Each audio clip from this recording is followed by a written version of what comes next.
Oh my god, Bad Bunny stole the show.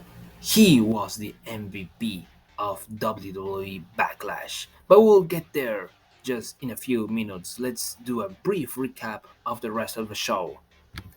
And let's start with Bianca Belair and Io Sky. And it was a great wrestling match. The storyline wasn't really well developed, so all we could expect was a great wrestling match, and they deliver a great wrestling match because they are both great talents. And also, it happened in what we could expect about the storytelling of the match, with damage control interrupting the match, and with Io Sky trying to take opportunity of that, and of course the champion trying to overcome that obstacle. And at the end, it wasn't enough for Io Sky, and as I predicted, Bianca Belair retains the Raw Women's Championship. Now let's go to see what happened with Seth Rollins and Omos. And again, it was another match that the storytelling wasn't really great developed, and the storytelling for the wrestling match it was pretty basic and easy to actually predict. It was gonna be almost dominating the match as the giant that he is, and of course Seth Rollins overcoming the obstacles. And indeed, that was the way the match was booked, with Seth Rollins trying to overcome the obstacles that almost sent him. And at the end, it took Seth Rollins two stunts, with the second being a super one from the third rope to actually win the match. And with this, Seth Rollins, as I predicted, wins the match and he goes strong to be a contender for the World Heavyweight Championship. Now let's see what happened in the triple threat match between Austin Theory, Bronson Reed, and Bobby Lashley. And it was a dynamic match with action at all moments, and that's what we expect from a really good triple threat match. And as I said in the predictions video, the storytelling of this match was gonna be the champion, the heel champion, taking any opportunity that he had, and that's exactly what happened right at the end, because Bronson Reed was dominating at one point, and when he had a mistake, then it was the opportunity taken by first Bobby Lashley, but of course, as we all know, the heel champion that Austin Theory is was gonna take that little opportunity, and he threw Bobby Lashley out of the ring and took the pin over a Bronson Reed that had just received a spear, a thunderous spear from Bobby Lashley.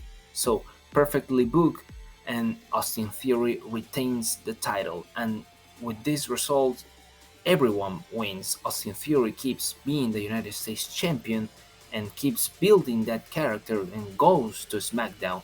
Bobby Lashley doesn't get pinned and looks strong, and he goes to SmackDown to actually face the tribal chief Roman Reigns.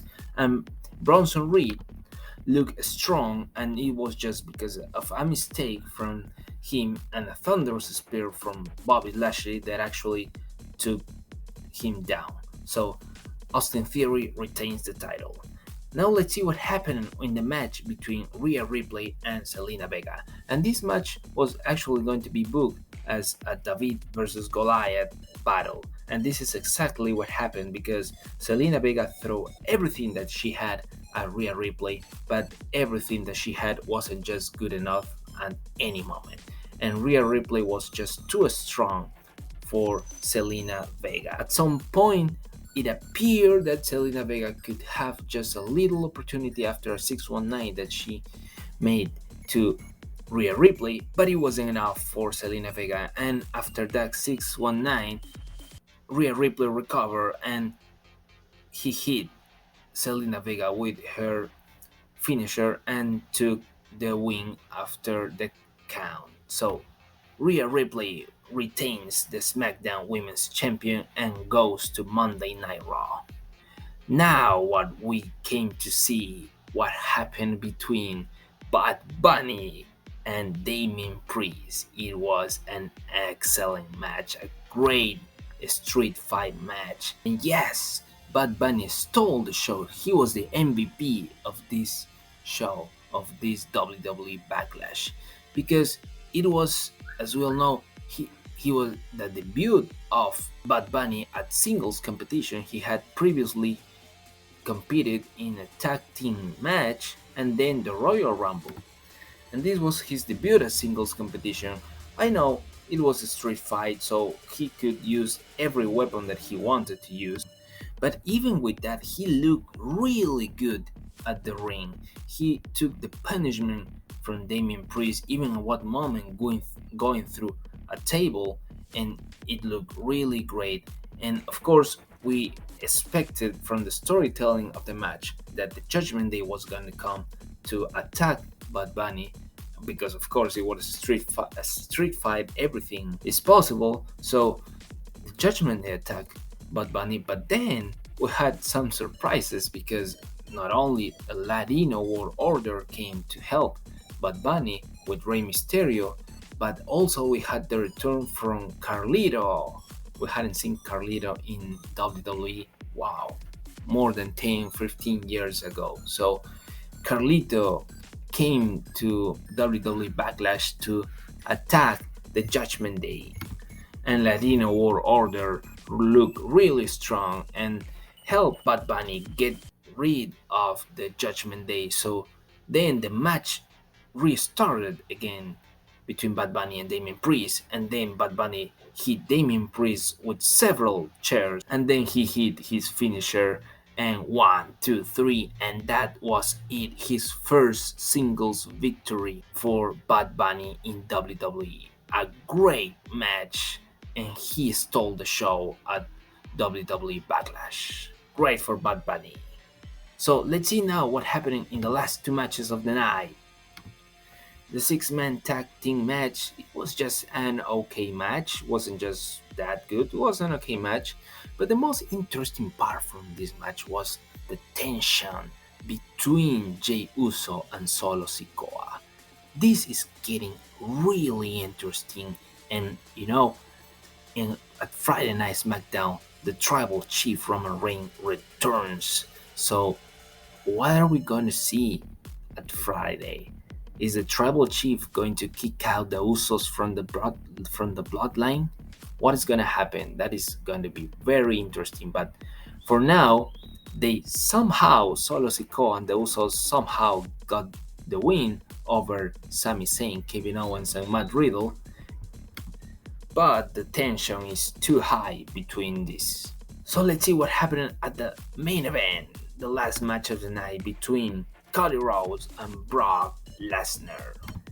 So the match happened as it was expected, actually, with Brock Lesnar being dominant during the most part of the match, and at some point Cody Rhodes was going to take any opportunity that he had to actually beat Brock Lesnar, and that happened right when Brock Lesnar hit himself against the exposed turnbuckle and he started bleeding, and that's when Cody Rhodes took advantage of that opportunity to hit the crossroads. But Brock Lesnar got out of the count, and after that Brock Lesnar hit an F5 to Cody Rhodes, and Cody Rhodes got out of the count, and then Brock Lesnar used a submission maneuver against Cody Rhodes, but Cody Rhodes just took advantage of the position of the shoulders and he beat Brock Lesnar that way. I didn't like that finish. I'm sorry to say that, but I didn't like the way the match ended. Apart from that, the match was what we all expected, with Brock Lesnar being dominant and hitting Cody Rhodes, and with every suplex that he had, taking Cody Rhodes to Suplex City and hitting some F5s. That's what we expected. That was what happened, and the ending not good at all. So just an okay match for Cody Rhodes and Brock Lesnar. In general, just an okay event. Wasn't the best event from the year so far, but I really have to say that Bad Bunny really stole the show with his match. He was the MVP of the match. So that's it for today. If you like, please share, subscribe, and I'll see you on the next video.